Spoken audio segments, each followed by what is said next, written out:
अस्सलाम students. Chapter number 5 gravitation.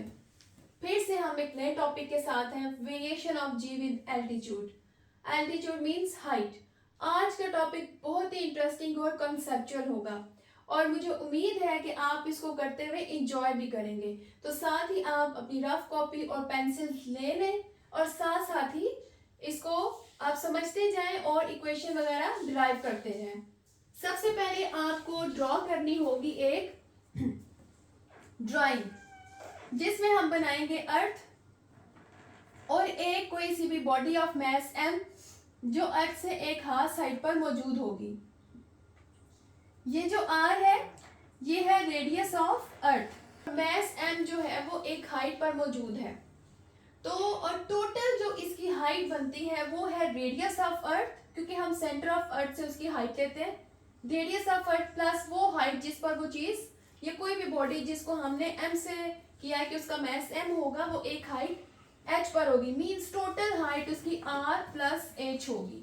और as usual wait आपको पता है उसका formula W is equal to m into g है और ये हमेशा टूवर्ड्स द अर्थ इसकी डायरेक्शन होती है। जो फार्मूला आपने कंसीडर करना है वो ये है, G is equal to G M E over R square. G constant है, एम ई कांस्टेंट है, वेरिएबल कौन सा है आर स्क्वायर। मींस कि ये जो डिस्टेंस है ये वेरी कर सकता है। कोई चीज चाहे वो जमीन के ऊपर पड़ी हुई हो या फिर किसी हाफ डिस्टेंस पर मौजूद हो तो G की वैल्यू वेरी करेगी, चेंज होगी। इस डायग्राम के थ्रू हम समझते हैं कि G किस तरह से वेरी करता है। जैसे जैसे हम हाइट पे या अल्टीट्यूड पे चले जाते हैं तो इसकी वैल्यू कम होती चली जाती है। मतलब कि एक सी लेवल है और एक आपको यहाँ पर ये हिल्स या माउंटेन्स नजर आ रही हैं। सी के ऊपर अगर आप मौजूद होंगे तो यहाँ पर चूंकि सी जमीन से काफी करीब है तो जी की वैल्यू आपको ज्यादा फील होगी।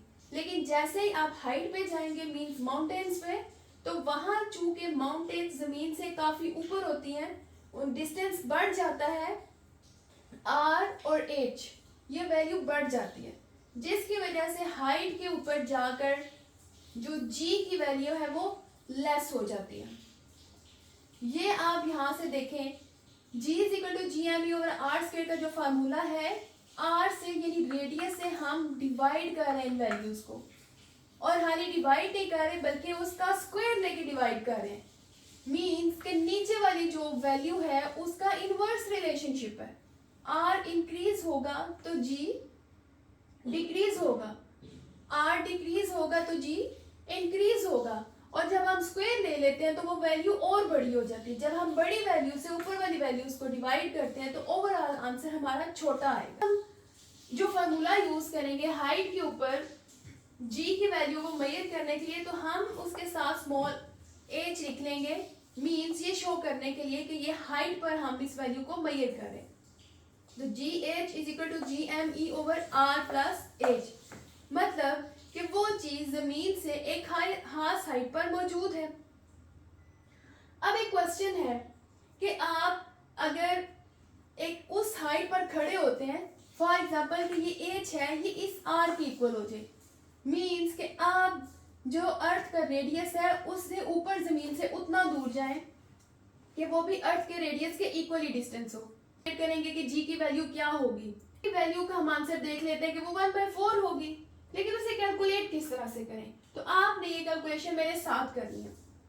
सबसे पहले हम कंसीडर करते हैं कि एच जो है वो आर के इक्वल है, इसलिए जो आर प्लस एच है जो इस फार्मूला में हमने यूज किया है उधर हम एच आर इक्वल कर रहे हैं, इसलिए हम इस एच की जगह भी आर ही लिख लेंगे और इसका स्क्वायर ले लेंगे। Are plus are means 2r हो गए हमारे पास और हम इसका ले लेंगे स्क्वायर, तो ये फिर 2r स्क्वायर लिखेंगे। अब हम ये जो फार्मूला है उसमें पुट करते हैं वैल्यूज। तो आप ये देखें G H is equal to G M E over 2r square लिख लिया। अब हमने कंपेयर करनी है ना दोनों वैल्यूज को कि हाइट के ऊपर जी की वैल्यू क्या है और जमीन के ऊपर क्या है, तो हम इनको कंपेयर करेंगे। हम जी एच को डिवाइड करेंगे जी के साथ, तो यहाँ पर हमने फार्मूला लिख लिया जी का, G M over R square, M E होगा ये भी। हमने इस वैल्यू को देखेंगे किस तरीके से सॉल्व किया। 2r² नीचे आ जाएगा और ये r² ऊपर चला जाएगा, तो हमारी फाइनल फार्मूला की लुक ये होगी।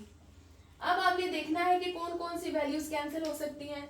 GME से कैंसिल हो जाएगा और हमारे पास फाइनल वैल्यू है r² ओवर 4r²। अब r² और r² दोनों सेम है, तो इनको भी हमने कैंसिल कर देना है। तो हमारे पास जो वैल्यू बच जाती है वो कुछ इस तरीके से होगी, GH/G इज इक्वल टू 1/4। अगर आपको यहाँ से कोई चीज़ समझ नहीं आती तो आपने वीडियो को बैक करके देखना है और इसको क्लियर करना है कि ये सारा सॉल्व किस तरीके से हुआ है। जो हमारी फाइनल इक्वेशन बनी है वो है GH/G इज इक्वल टू 1/4। कहा है कि एट 1 अर्थ रेडियस G की वैल्यू 1/4 हो जाती है। ठीक है, तो हमारे पास जो फाइनल फार्मूला है GH/G इज इक्वल टू 1/4। अब हम इसमें वैल्यूज पुट करके देखते हैं कि हमारी जो फार्मूला है GH, तो हम क्या करेंगे, क्रॉस मल्टीप्लाई करेंगे तो हमारे पास ये इक्वेशन बन जाएगी। G की वैल्यू सबको पता है 10 है, आप उसको 4 से डिवाइड करेंगे तो हमारे पास जो आंसर आएगा वो है 2.5 मीटर पर सेकेंड स्क्वायर। मीन्स के जमीन के ऊपर, अर्थ सरफेस के ऊपर G की वैल्यू अगर 10 है तो आप जब जमीन से एक जो रेडियस है उसके इक्वल अगर हाइट पे चले जाते हैं तो उसकी वैल्यू बहुत कम हो जाती है, जो कि रह जाती है 2.5 मीटर पर सेकेंड स्क्वायर। अब एक क्वेश्चन है जो आप लोग खुद सॉल्व करेंगे बिल्कुल उसी तरीके से जिस तरीके से मैंने आपको सॉल्व करके दिखाया है, और आप उसका आंसर भी निकालेंगे और उसका आंसर आप कमेंट बॉक्स में भेजेंगे। क्वेश्चन है, at height equal to 2 earth radius what will be the value of G। आपने इसको कैलकुलेट करना है। मुझे आपके आंसर का इंतजार रहेगा। नेक्स्ट वीडियो तक के लिए मैं आपसे इजाजत चाहती हूँ। अल्लाह हाफिज।